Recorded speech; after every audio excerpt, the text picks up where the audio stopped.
Assalamualaikum warahmatullahi wabarakatuh. Perkenalkan, nama saya Agnes Andriana dengan NPM 22160022. Di sini saya sebagai moderator dari kelompok 6 yang beranggotakan Ari, Dila, Dela, dan Asima. Jadi saya akan sedikit menjelaskan apa sih Pancasila sebagai sistem filsafat itu. Jadi Pancasila sebagai sistem filsafat dapat dimaknai sebagai hasil pemikiran manusia Indonesia secara mendalam, sistematis, dan menyeluruh. Maka sebagai sistem filsafat Pancasila berarti refleksi, kritis, dan rasional. Sebagai dasar negara, budaya, bangsa, dengan tujuan mendapatkan pokok pengertian yang mendasar dan menyeluruh. Adapun pembahasan mengenai Pancasila sebagai sistem filsafat dapat dilakukan dengan dua cara, yaitu deduktif dan induktif. Jadi apa sih deduktif itu? Jadi deduktif itu mencari hakikat Pancasila serta menganalisis dan menyusun secara sistematis. Dan induktif itu dengan cara mengamati gejala sosial budaya masyarakat dan menarik arti serta makna yang hakiki dari gejala itu. Melalui cara-cara itu, filsafat Pancasila sebagai hasil perenungan dan memberi pengetahuan dan pengertian. Dengan kata lain, Pancasila sebagai sistem filsafat mengandung pandangan, nilai, pemikiran, dan substansi yang berisi pembentuk ideologi Pancasila. Adapun filsafat Pancasila sebagai hasil pemikiran juga dapat dimaknai sebagai pedoman hidup sehari-hari. Melalui kelima silanya, yaitu ketuhanan yang Maha Esa, kemanusiaan yang adil dan beradab, persatuan Indonesia, kerakyatan yang dipimpin oleh hikmat kebijaksanaan dalam permusyawaratan perwakilan, dan keadilan sosial bagi seluruh rakyat Indonesia. Berdasarkan hal tersebut, ajaran dalam Pancasila mencakup wawasan filsafat yang meliputi bidang atau aspek ontologi, epistemologi, dan aksologi. Selanjutnya materi akan disampaikan oleh rekan-rekan saya. Izin memperkenalkan diri, nama saya Dela Sapitri, nomor NPM 22160026. Di sini saya akan menyampaikan pengertian filsafat secara umum dan para ahli. Secara umum yaitu adalah suatu kebijaksanaan hidup, filosofia untuk memberikan suatu pandangan hidup yang menyeluruh berdasarkan refleksi atas pengalaman hidup maupun pengalaman ilmiah. Filsafat merupakan suatu ilmu pengetahuan karena memiliki logika, metode, sistem, dan namun filsafat berbeda dari ilmu pengetahuan kehidupan lainnya oleh karena memiliki objek tersendiri yang sangat luas. Sebagai contoh, dalam ilmu psikologi mempelajari tingkah laku kehidupan manusia. Namun dalam ilmu filsafat tidak terbatas pada salah satu bidang kehidupan saja, melainkan memberikan suatu pandangan hidup yang menyeluruh, yaitu tentang hakiki hidup yang sebenarnya. Pandangan hidup tersebut merupakan hasil pemikiran yang disusun secara sistematis menurut hukum-hukum logika.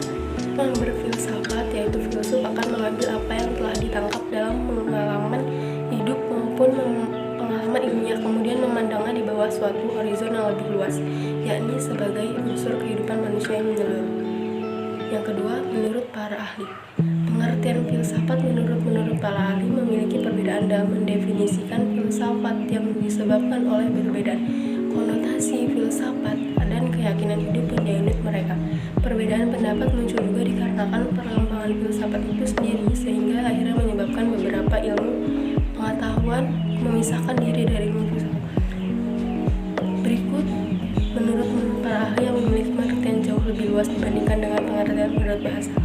1. Cicero 106-43 SM, filsafat filsafat adalah seni kehidupan sebagai ibu dari semua seni. 2. Aristoteles 384-322 SM adalah memiliki kewajiban untuk menyelidiki sebab dan asas segala benda. 3. Plato 427-347 SM itu adalah tidaklah lain dari pengetahuan tentang segala yang ada. 4. Thomas Hobbes, filsafat ialah ilmu pengetahuan yang menerangkan perhubungan hasil dan sebab atau sebab dari hasilnya, dan oleh karena itu senantiasa adalah suatu perubahan. Izin memperkenalkan diri, nama saya Carolina Adila, NPM 2214004. Di sini saya akan melanjutkan materi yang sebelumnya sudah disampaikan oleh rekan-rekan saya. Materi yang akan saya sampaikan adalah yang ke B, yaitu Pancasila merupakan suatu filsafat. Menurut Ruslan Abdul Ghani, Pancasila adalah filsafat negara yang lahir sebagai ideologi kolektif, cita-cita bersama seluruh bangsa Indonesia. Mengapa Pancasila dikatakan sebagai filsafat? Hal itu dikarenakan Pancasila merupakan hasil perenungan jiwa yang mendalam yang dilakukan oleh para pendahulu kita yang kemudian dituangkan dalam suatu sistem yang tepat menurut Noto Nagoro. Filsafat Pancasila ini memberikan pengetahuan dan pengertian ilmiah, yaitu tentang hakikat Pancasila. Filsafat Pancasila dapat didefinisikan sebagai refleksi kritis dan rasional tentang Pancasila sebagai dasar negara dan kenyataan budaya bangsa dengan tujuan untuk mendapatkan pokok-pokok pengertiannya yang mendasar dan menyeluruh. Pancasila dikatakan sebagai filsafat karena Pancasila merupakan hasil perenungan jiwa yang mendalam yang dilakukan oleh The Founding Fathers Indonesia yang dituangkan dalam suatu sistem atau yang dikemukakan oleh Abdul Ghani pada tahun 1998. Pengertian filsafat Pancasila secara umum adalah hasil berpikir atau pemikiran yang sedalam-dalamnya dari bangsa Indonesia yang dianggap, dipercaya, dan diyakini sebagai kenyataan, norma-norma, dan nilai-nilai yang benar, adil, bijaksana, dan paling sesuai dengan kehidupan dan kepribadian bangsa Indonesia. Filsafat Pancasila kemudian dikembangkan oleh Soekarno sejak tahun 1955 sampai kekuasaannya berakhir pada tahun 1965. Pada saat itu, Soekarno selalu menyatakan bahwa Pancasila merupakan filsafat asli Indonesia yang diambil dari budaya dan tradisi Indonesia serta merupakan akulturasi budaya India, Hindu, Buddha. Budaya Barat yaitu Kristen, budaya Arab yaitu Islam. Filsafat Pancasila dapat digolongkan sebagai filsafat praktis, sehingga filsafat Pancasila tidak hanya mengandung pemikiran yang sedalam-dalamnya atau tidak hanya bertujuan mencari, tetapi hasil pemikiran yang berwujud. Filsafat Pancasila tersebut dipergunakan sebagai pedoman hidup sehari-hari atau way of life atau Weltanschauung agar hidup bangsa Indonesia dapat mencapai kebahagiaan lahir dan batin baik dunia maupun di akhirat. Sebagai falsafah negara, tentu Pancasila ada merumuskannya. Pancasila memang merupakan karunia terbesar dari Allah Subhanahu wa Ta'ala dan telah merupakan light star bagi segenap bangsa Indonesia di masa-masa selanjutnya, baik sebagai pedoman dalam memperjuangkan kemerdekaan juga sebagai alat pemersatu dalam kehidupan berbangsa serta sebagai pandangan hidup untuk kehidupan manusia Indonesia sehari-hari. Pancasila lahir pada 1 Juni 1945 dan ditetapkan pada 18 Agustus 1945 bersama-sama dengan UUD 1945. Bunyi dan ucapan Pancasila yang benar berdasarkan Impres nomor 12 tahun 1968 adalah 1. Ketuhanan Yang Maha Esa, 2. Kemanusiaan yang adil dan beradab, 3. Persatuan Indonesia, 4. Kerakyatan yang dipimpin oleh hikmat kebijaksanaan dalam permusyawaratan dan perwakilan, 5. Keadilan sosial bagi seluruh rakyat Indonesia. Beberapa pemikiran tersebut adalah tentang pemikiran tentang adanya segala sesuatu yang disebut dengan ontologi, pemikiran tentang pengetahuan yang disebut dengan epistemologi, dan pemikiran tentang nilai disebut aksiologi.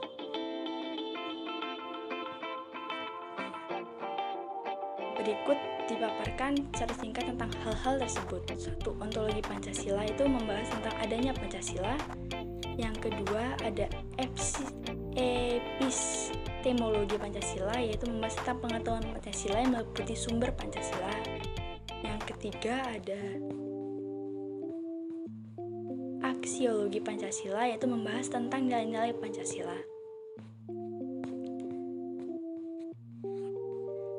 Terima kasih sebelumnya, saya diizinkan memaparkan materi yang saya sampaikan.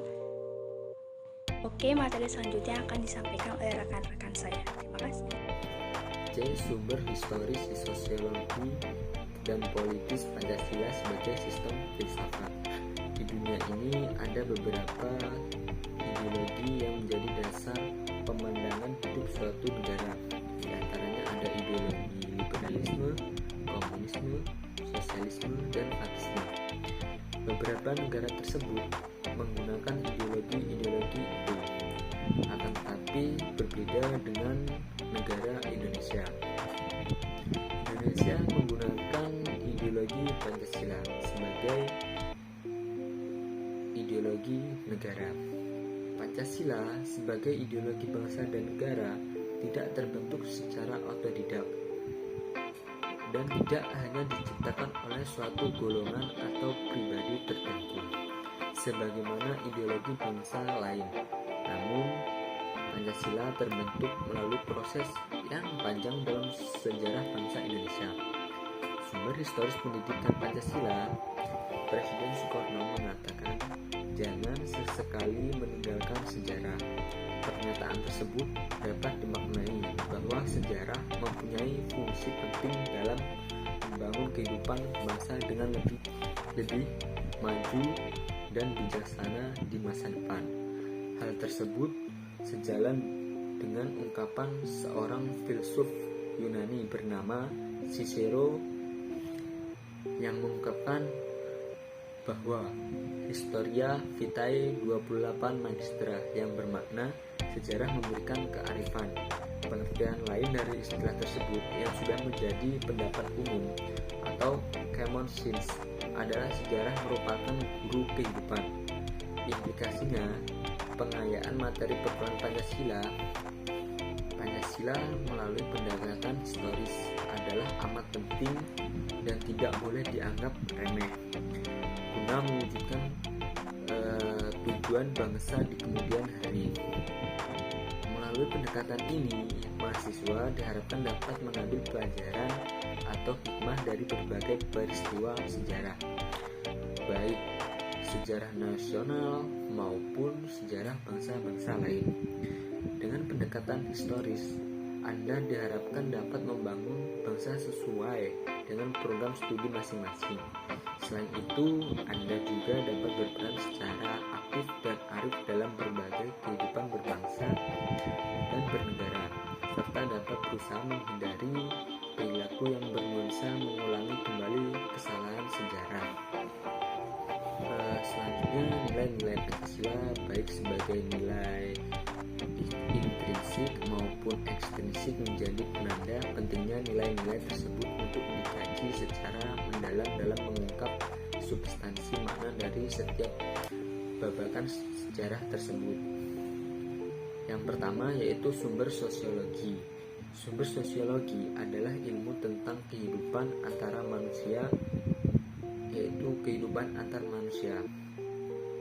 Berbeda dengan bangsa-bangsa lain, bangsa Indonesia mendasarkan pandangan hidupnya dalam bermasyarakat, berbangsa dan bernegara pada suatu asas kultural yang dimiliki dan melekat pada bangsa itu sendiri. Nilai-nilai kenegaraan dan kemasyarakatan yang terkandung dalam sila-sila Pancasila bukan hasil konseptual seseorang saja, melainkan juga hasil karya besar bangsa Indonesia sendiri yang diangkat dari nilai-nilai kultural yang dimiliki oleh bangsa Indonesia melalui proses refleksi filosofis para pendiri negara. Bung Karno menjelaskan atau menegaskan bahwa nilai-nilai Pancasila digali dari bumi pertiwi Indonesia. Dengan kata lain, nilai-nilai Pancasila berawal dari kehidupan sosiologis masyarakat Indonesia. Yang kedua, sumber politis Pancasila. Sumber politis Pancasila sebagai sistem etika terdapat dalam norma-norma dasar sebagai sumber penyusunan sebagai peraturan perundang-undangan yang ada di negara Indonesia. Hans Kelsen mengatakan bahwa teori hukum itu suatu norma yang berbentuk piramida. Norma yang lebih rendah memperoleh kekuasaannya dari suatu norma yang lebih tinggi. Semakin tinggi suatu norma, semakin abstrak sifatnya, dan sebaliknya, semakin rendah kedudukannya akan semakin konkret norma tersebut. Etika politik mengatur masalah perilaku politikus, berhubungan juga dengan praktik institusi sosial, hukum, komunitas, struktur sosial, politik, ekonomi, dan lain-lain. Etika politik mempunyai 3 dimensi, yaitu tujuan, sarana, dan aksi politik ekonomi. Politik ekonomi. Dimensi tujuan terumuskan dalam upaya mencapai kesejahteraan masyarakat dan hidup damai yang didasarkan pada kebebasan dan keadilan. Dimensi sarana memungkinkan pencapaian yang meliputi sistem prinsip-prinsip dasar pengorganisasian. Dinamika dan tantangan Pancasila sebagai sistem filsafat. Pada era pemerintahan Soekarno, Pancasila sebagai sistem filsafat dikenal dengan istilah filosofis. Gagasan tersebut merupakan perenungan filosofis Soekarno atas rencananya berdirinya negara Indonesia merdeka. Ide tersebut dimaksudkan sebagai dasar kerohanian bagi penyelenggaraan kehidupan bernegara. Ide tersebut ternyata mendapatkan sambutan yang positif dari berbagai kalangan, terutama dalam sidang BPUPKI pertama, persisnya pada 1 Juni 1945. Namun, ide tentang filosofis tersebut belum diuraikan secara rinci, lebih merupakan adagium politik untuk menarik perhatian anggota sidang dan bersifat teoristis. Pada masa itu, Soekarno lebih menekankan bahwa Pancasila merupakan filsafat asli Indonesia yang diangkat dari akulturasi budaya bangsa Indonesia. Pada era Soeharto, kedudukan Pancasila sebagai sistem filsafat berkembang ke arah yang lebih praktis. Artinya, filsafat Pancasila tidak hanya bertujuan mencari kebenaran dan kebijaksanaan, tetapi juga digunakan sebagai pedoman hidup sehari-hari. Atas dasar inilah, Soekarno mengembangkan sistem filsafat Pancasila menjadi penataran P-4. Pada era reformasi, Pancasila sebagai sistem filsafat kurang terdengar resonansinya. Namun, Pancasila sebagai sistem filsafat bergema dalam wacana akademik, termasuk kritik dan renungan yang dilontarkan oleh Habibie dalam pidato 1 Juni 2011. Habibie menyatakan bahwa Pancasila seolah-olah tenggelam dalam pusaran sejarah masa lalu yang tidak lagi relevan untuk disertakan dalam dialektika reformasi. Pancasila seolah hilang dari memori kolektif bangsa Indonesia. Pancasila semakin jarang diucapkan, dikutip, dan dibahas, baik dalam konteks kehidupan ketatanegaraan, kebangsaan, maupun kemasyarakatan. Pancasila seperti tersandar di sebuah lorong sunyi, justru di tengah denyut kehidupan bangsa Indonesia yang semakin hiruk-pikuk dengan demokrasi dan kebebasan berpolitik. Salah satu bentuk tantangan komunisme terhadap Pancasila sebagai sistem filsafat ialah dominasi negara yang berlebihan sehingga dapat menghilangkan peran rakyat dalam kehidupan bernegara. Itulah tadi materi yang terakhir dari saya ucapkan terima kasih. Kesimpulannya adalah, dari apa yang telah dijelaskan, Pancasila merupakan kesatuan yang tidak bisa dipisahkan, karena dalam masing-masing sila tidak bisa ditukar tempat atau dipindah. Saran yang dapat dipetik dari materi ini adalah agar seluruh masyarakat mengetahui pentingnya Pancasila dan dapat mengamalkan dengan baik. Mungkin itu saja yang dapat kami sampaikan. Terima kasih. Wassalamualaikum warahmatullahi wabarakatuh.